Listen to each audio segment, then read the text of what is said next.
Non, t'as pas le droit. Mais c'est quoi ce type? Déprime ta chaîne. Oh, il abuse du bail le mec. Wow, calmez-vous. Allez, introduction. Depuis plusieurs années, je monte et crée sur divers projets, avec des youtubeurs, des tiktokers ou même participer à la création de contenu pour l'armée de terre. À travers ces projets, j'ai pu accumuler des informations clés pour pouvoir marcher sur les réseaux et plus principalement sur YouTube. Et vous savez quoi? Je vais tout vous donner gratuitement.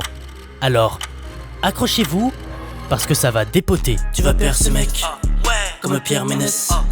Prends-toi un carnet, sois prêt à noter, jamais je me répète. J'ai pas compris. Ta gueule. Tout d'abord, il va falloir trouver un sujet à ta chaîne YouTube. Et il n'y a pas de mauvais sujet, sache que chaque niche peut percer. Même l'élevage de cochons d'Inde en Ouais non, oubliez celui-là. Le but étant de vous choisir une thématique ou un type de vidéo qui vous passionne. Quoi? Vous savez déjà ce que vous voulez faire? Ok, alors j'ai une histoire à vous raconter. Père Castor. Mais dégage de là, toi! Il était une fois, dans un petit village perdu du nord de la France, deux jeunes hommes qui cherchaient afin de trouver le métier de leurs rêves. Un métier pouvant leur apporter fortune, gloire et pouvoir. Ne trouvant pas la solution à leurs problèmes, ils allèrent donc voir l'aîné du village, détenteur des connaissances, maître parmi les maîtres. La légende raconte qu'il est classé radiant sur Valorant. Les deux jeunes hommes lui demandèrent quel métier pouvait apporter le plus au village. L'aîné prit alors un grand soupir et se mit à s'exprimer.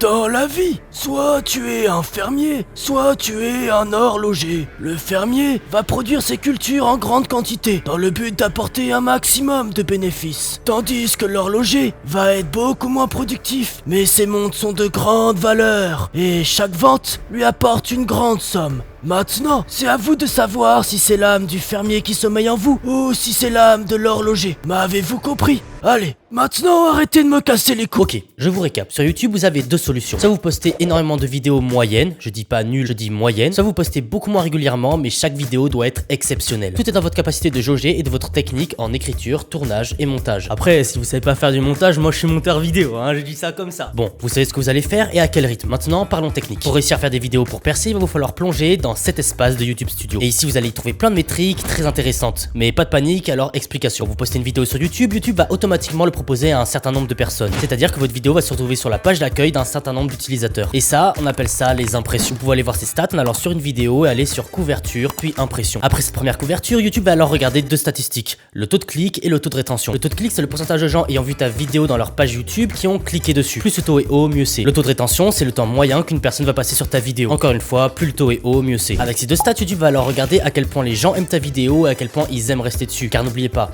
le but de YouTube étant que les gens restent le plus longtemps possible sur la plateforme. Pour augmenter le taux de clic, il va falloir bosser sur deux choses très importantes, la miniature et le titre. Concernant le titre, il faut qu'il soit clair, concis et questionnant. La personne qui voit le titre doit avoir envie de cliquer sur la vidéo pour répondre à une question. Par exemple, pour une vidéo thread horreur, tu peux mettre « Tu ne voudrais pas croiser cette personne ». La personne va se dire « Pourquoi il ne doit pas la croiser ?» Du coup, il va cliquer sur ta vidéo. Concernant vos miniatures, il va falloir respecter à peu près les mêmes règles. Mais je vais vous donner l'astuce qui va rendre vos miniatures irrésistibles. Une astuce que je n'ai jamais vue ailleurs. Et cette astuce, c'est que vos miniatures doivent respecter les règles de la photographie. Règles des tiers, des contrastes, des couleurs, de la lecture d'une image. Apprenez toutes ces règles sur la photographie, un peu de Photoshop et vous serez le roi de la miniature. Mais en mettant tout ça en place, il se peut que le taux de clic n'augmente pas. C'est pour ça que je vous conseille de préparer plusieurs titres et plusieurs miniatures. Un titre ou une miniature ne fonctionne pas, changez-la. Mais on veut des chiffres, nous. Ok, alors voici des chiffres. Par contre, attention, ne comptez pas uniquement sur ces deux stats pour faire des vues. Il faut bien sûr être actif sur les réseaux sociaux, avoir un Discord, Instagram, Twitter. Tout ce qui est autour de votre chaîne compte autant que votre contenu. Maintenant, le taux de rétention. Si tu veux que ta chaîne décolle, il ne faut pas qu'il se décolle. Ouais, il faut qu'il reste scotché. Devant ta vidéo, faut que personne ne décroche. Le temps c'est de l'argent, perso j'en ai pas, donc je suis attristé. 25%, merci l'URSSAF pour la fidélité.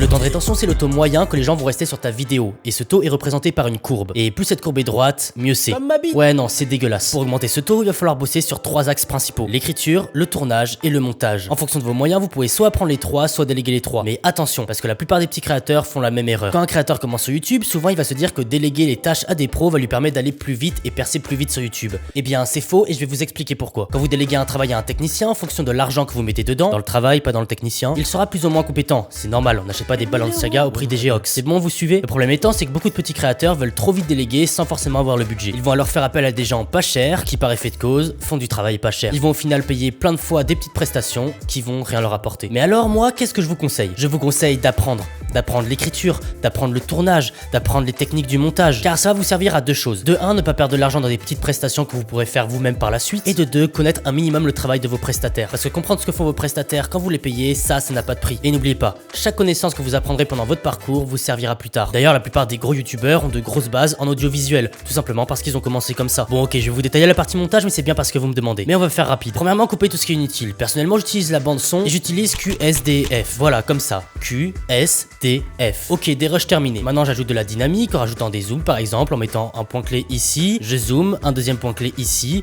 Et voilà. Après, je rajoute les textes, les images, les SFX et tout un tas de sujets que je parlerai dans d'autres vidéos. Allez, bisous.